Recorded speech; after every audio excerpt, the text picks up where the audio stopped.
bonsoir, soyez les bienvenus à ce journal, Madame, Monsieur. Les points qui dominent l'actualité, à l'instar de 2019, la croissance économique sera négative cette année et ce n'est pas un décret qui va améliorer la situation, laisse comprendre Kessner Farrell, le PDG du groupe Croissance, soutient qu'on devrait mettre en place les politiques publiques avant toute autre mesure.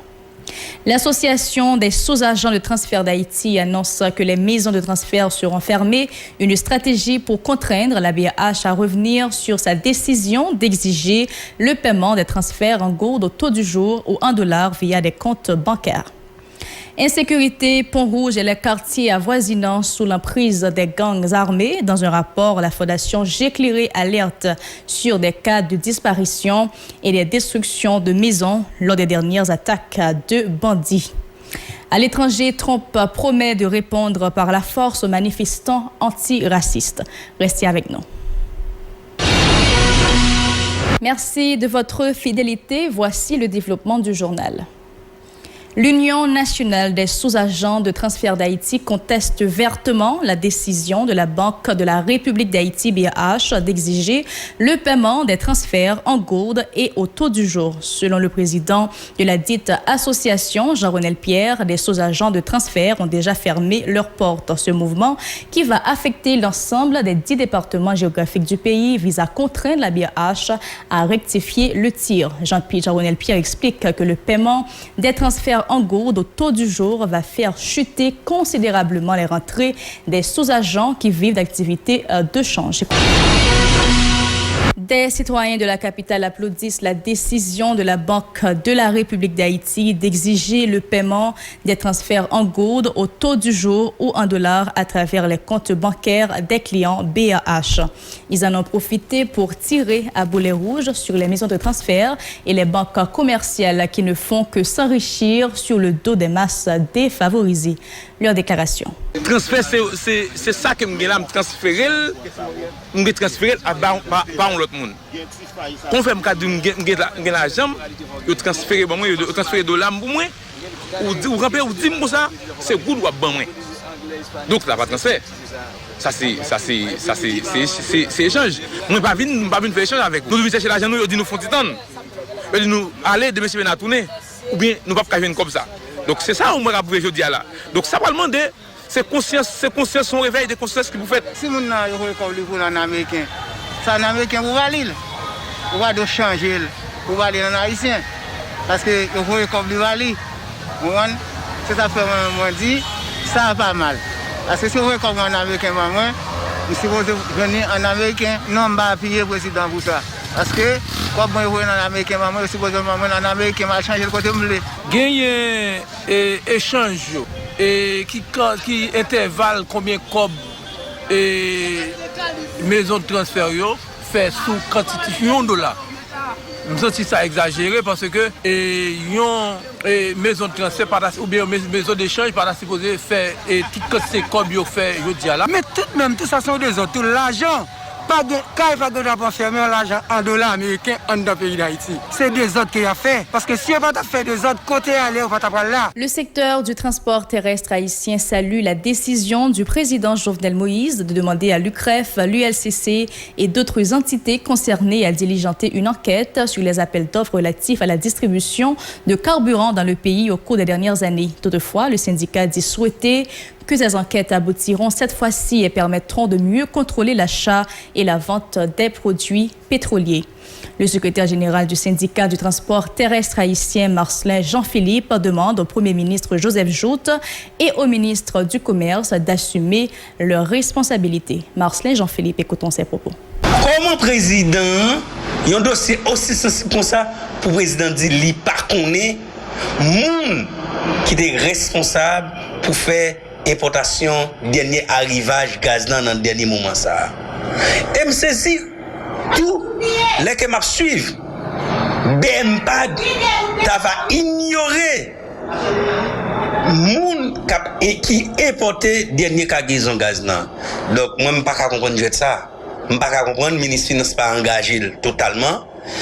Ministre commerce n'a pas pour engagement, cependant ça qui est capable d'attirer comme conclusion dans toute démarche, c'est parce que théoriquement, nous, le président, dégager un sentiment pour résoudre le problème gaz là. Il faut le dire, c'était vrai. Mais nous avons bien souhaité tout que le dossier gaz là résoudre une fois pour toutes en dans le pays. Partager l'idée, le président fait engager le premier ministre pour le capable former une commission d'enquête qui est composée des ULCC, qui est composée des UCREF et tant d'autres institutions de contrôle en dans le pays pour qu'ils soient capables de garder bien fondé et petit groupe Mounzao qui gagne monopole gaz dans la main et avec même dernier appel d'offres qui est fait là pour regarder bien est-ce que Mounzao qui sont lagué pays dans situation de crise carburant ça est-ce que c'était Mounzao qui était qualifié pour être capable d'importer dernier arrivage gaz sous marché. Le syndicaliste Marcellin Jean-Philippe suggère au président de la République de former une commission spéciale pour gérer l'achat et la vente des produits pétroliers sous le parapluie du BMPAD. Selon Marcellin Jean-Philippe, cette commission doit regrouper 3 secteurs clés du transport. On l'écoute. Que le président, l'État prend engagement pour former une commission tripartite pour responsable question gaz là. Commission tripartite nous avons toujours la proposition. Nous avons un représentant importateur des produits pétroliers au cap dans commission, un représentant les usagers ou bien les utilisateurs des produits pétroliers, c'est-à-dire un représentant secteur transport et avec représentant l'État. Lorsqu'il y a une commission qui forme des 3 entités là, nous pensons que la commission a mieux travail. Non seulement le travail, il va travailler en adéquation avec accord 9 mars 95 ans qui dit les gaz n'a monté sur le marché international, la monté sur le marché local là et vice versa. Et c'est même commission ça tout qui prend contrôler consommation gaz sur le territoire national là, qui prend contrôler aussi réserve de pétrole nous. Pas oublier Haïti nous très exposé, nous pas de capacité pour plus que 20 jours pour dans réserve pétrole nous. Mais commission ça capable prendre engagement ça pour connaître qui leur et pour gaz, qui le gaz n'a pas fini, laissez-nous penser commission ça, li valable, li réel, moment important. BMPAD a toujours joué rôle li. BMPAD a toujours facilité accès pour gaz là importé à travers commission. Laisse BMPAD à travailler avec commission.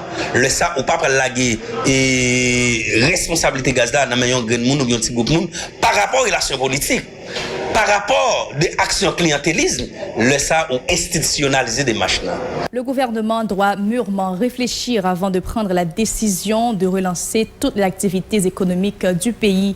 Les citoyens qui s'expriment en ces termes indiquent que le coronavirus se propage à travers le pays à une vitesse inquiétante. Or, le ministère de la Santé publique ne peut garantir la prise en charge pour 400 malades à la COVID-19 simultanément. Leurs propos. Tant qu'on a vu ça pour augmenter, l'école a ouvert, le gouvernement dit l'école a ouvert, l'aéroport a ouvert, etc. Port a ouvert. Nous faisons une sensibilisation auprès de l'école pour que les gens comprennent quel comportement ils doivent adopter par rapport à la maladie. Si les gens viennent jeune, quel comportement ils doivent adopter, comment ils doivent comporter face avec les élèves qui sont côté. Par exemple, si tu apprends au lycée, il lycée journée aujourd'hui là et ti moun yo a chita sou wash. Est-ce que coronavirus là est-ce que il va augmenter l'ouvrir l'école? C'est ça, c'est là nous allons aller. Si coronavirus là ils font les décès, pas de problème pour l'école ouvrir. Mais si corona était dans niveau qu'il y a, mes amis, si moun ça qui parle l'école là, déjà va mourir. La directrice exécutive de la Fondation J'éclairé FJKL, Marie-Hélène Gilles, est préoccupée par le climat d'insécurité qui prévaut à Pont-Rouge et les quartiers avoisinants. Cette situation s'est détériorée avec la présence de plusieurs gangs armés dans la zone. Dans un rapport, FJKL informe que des gens sont portés disparus et des maisons sont détruites lors des dernières attaques menées par des bandits. Marie-Hélène Gilles en dit long. Depuis quelques jours, Pont-Rouge, avec quelques zones voisinage, il y a subi des assauts qui répétés en bas quelques groupes qui ont des gros âmes froid dans le milieu. Ça qui cause, en pile caille boulé, moun boulé vif, yo tous les moun, yo raché moun, yo blessé moun en babal, il y a des moun qui même rivé disparaître. Population livrée à lui-même. Pas aucune force qui vient porter le secours. Tout ça criminel, ça a même temps, un plan stratégique pour arriver à faire élection et sans population. De façon pour nous capables de comprendre comprendre et puis dénoncer mauvais actes criminels ça yo, Fondation J'éclairé tenté faire publication et rapport ça. Mais événement Pont-Rouge yo gardé antécédent. Yo lié avec ça qui s'est passé dans la saline dans date 13-14 novembre 2018. Et yo lié tout à événement qui s'est passé 17 octobre 2018 dans un Pont-Rouge. Le président Jovenel Moïse est obligé de péter courir. L'on a décidé à déposer une fleur pour rendre hommage à l'empereur Jacques Ier dans un Pont-Rouge là pour songer. Donc, comme ça, c'est une coalition de gangs qui est composée Base Pilate et avec Ézéchiel Alexandre, Base Delmar 2 à 24 qui est dirigée par Jimmy Stévier alias Barbecue, Base Le Charbon qui est dans la tête qui est dans la tête Serge Alexis alias Junior, Base Route Porcelaine ce matin qui est dans la tête James Alexandre 2.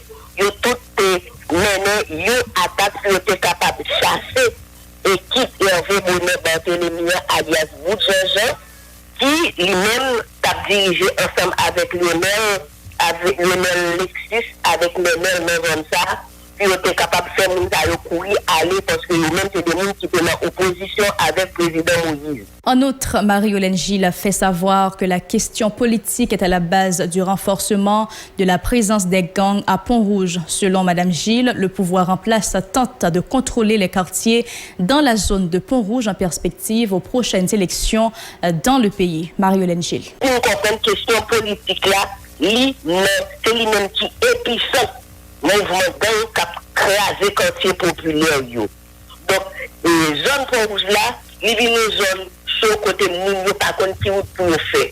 Vous les cailloux, vous allez dans des autres zones, tant que sous-pif, il y a les cailles qui te gagné, au paquet de souvenirs qui te été là.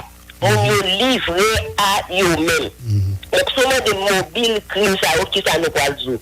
17 octobre 2020, il représentait un défi pour pouvoir en placer qui besoin. Aller dans la zone Pont-Rouge là, puis commémorer. C'est-à-dire, puis déposer et jeter de fleurs. Donc, on a pouvoir placer là, toute ça capable pour capable de gagner territoire ça. La gomme tout pour l'adopter, ou notre constitution va aller à finir. La bataille tout pour capable de réduire capacité opposition pour mobiliser le quartier populaire. Pour voir place là tout la bataille pour capable d'organiser l'élection avant l'année, il a fini pour capable d'aboutir à 2021. Il y a tout pour assurer continuité là, qui ça veut dire après nous, c'est nous. C'est comme ça, où j'ai des policiers, qui perdent la vie, où j'ai des gangs qui dirigés par des policiers actifs, où j'ai des chefs de gang qui eux-mêmes, et la police dit, l'a cherché à l'inspecter, à fliquer les armes, à la mettre, et faire des visites sur des quartiers populaires, ou une jeune qui a fédéré tête une fédération qui est purement politique, un jeune et famille et alliés. Donc tout ça, c'est macabre pour finir avec le quartier populaire. Tout côté passé, gagner eux-mêmes au présent. Et il y a des appuis pour voir, il y a des armes, il y a des munitions libres et libérées à circuler. Les autorités américaines ont déporté mardi l'ancien commandant en chef du Front révolutionnaire armé pour le progrès d'Haïti FRAPP, Emmanuel Constant, dit Toto Constant. Sa déportation avait été reportée à plusieurs reprises à la demande du gouvernement haïtien. Emmanuel Toto Constant, qui était très actif durant la période du coup d'État entre 1991 et 1994, a été finalement déporté le lundi par les autorités américaines. Il venait de purger sa peine aux États-Unis, où il avait été condamné pour fraude hypothécaire, entre autres. Aussitôt arrivé à Port-au-Prince, l'homme de 63 ans a été pris en charge par des agents de la direction centrale de la police judiciaire des CPJ. Sa destination finale devait être le pénitencier national. Ici, nous mettons fin à l'actualité locale, Madame, Monsieur, pour vous présenter l'actualité internationale. Restez branchés. Si vous jugez que cette vidéo est intéressante, n'hésitez pas à liker et partager la vidéo. Et surtout, n'oubliez pas de vous abonner à cette chaîne et activer la cloche de notification pour ne pas louper aucune de nos vidéos. Merci de rester fidèle. Voici l'actualité internationale, Madame, Monsieur. Donald Trump a juré mardi qu'il ne tolérerait pas de zone autonome à Washington au lendemain d'une tentative d'installation d'un campement de tentes près de la Maison-Blanche. Dans la matinée, de nombreux agents en tenue anti-émeute étaient déployés dans les rues de la capitale des États-Unis et les alentours de la Maison-Blanche étaient totalement fermés par des cordons de police. Tant que je serai votre président, il n'y aura pas de zone autonome à Washington d'ici. S'ils essaient, ils feront face à une force conséquente, a tweeté le milliardaire républicain. La veille, quelques manifestants avaient tenté d'ériger un campement aux abords de la présidence sur le modèle de la zone sans police créée à Seattle dans le cadre de la mobilisation contre les violences policières et le racisme.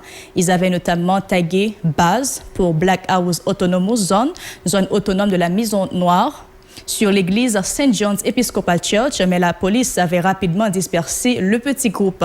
Dans une action distincte, des manifestants avaient tenté de mettre à terre une statue située devant la Maison-Blanche de l'ancien président Andrew Jackson qui soutenait l'esclavage. Le journal touche à sa fin, Madame, Monsieur. Contente de vous l'avoir présenté sur la télévision Pacifique. Nous sommes aussi disponibles sur Facebook, Twitter, Instagram, YouTube et www.radiotélépacifique.com ou sur Télé Haïti chaîne 54 et Canal+, chaîne 182. Bonsoir.